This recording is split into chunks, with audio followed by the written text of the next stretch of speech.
Et j'étais impressionné par le persillage, le marbrage d'une viande comme ça. On a des viandes beaucoup moins grasses en Europe. On est habitué à voir ces viandes-là, des muscles quand même, de la mâche. Donc là, d'avoir une viande aussi marbrée, comme une pièce d'art qui arrive sur la planche. La cuisson du bœuf est faite très rapidement pour avoir un aspect croustillant.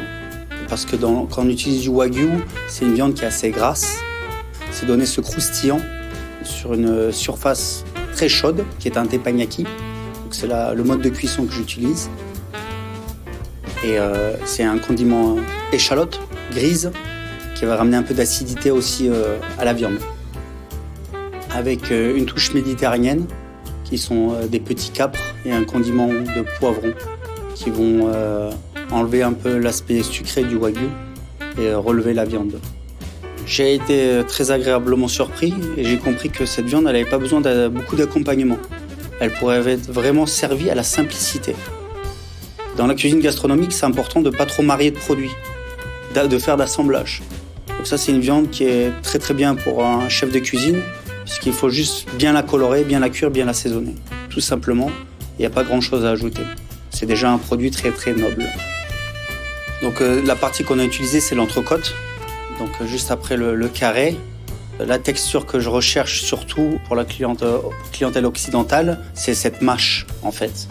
En Europe et en occidental, on aime quand même mâcher la viande. Donc c'est des pièces qui sont assez grosses, pas si tendres que le filet. Voilà. Donc c'est la façon de cuire et de couper aussi.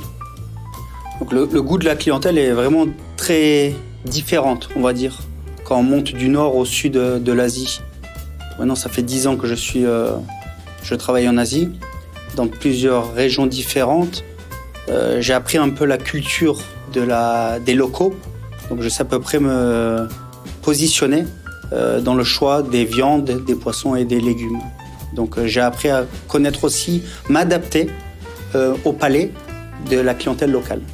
Donc, mon avantage à moi, connaissant les deux pôles, j'ai pu découvrir et m'adapter à cette clientèle pour servir des viandes différentes et des cuissons différentes aussi. Le wagyu est travaillé partout en Asie. C'est une viande qui est très appréciée par les Asiatiques. Je pense qu'on la retrouve sur toutes les tables obligatoirement. C'est quelque chose de luxueux, que les gens en raffolent. Tout dépend vraiment des goûts et des tendances de la clientèle. On est habitué à manger une viande depuis des longues années. Et là, en accédant à cette pièce de viande, c'est quelque chose de tellement différent. C'est la surprise que vous allez avoir. Et encore une chose, c'est la mémoire.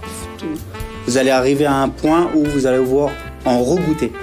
Donc ça, c'est quelque chose de très important dans la cuisine. C'est d'une fois d'avoir goûté pour la première fois, c'est de toujours avoir envie de se faire plaisir et de revenir sur cette pièce de viande. Le wagyu, c'est addictif, si vous voulez savoir.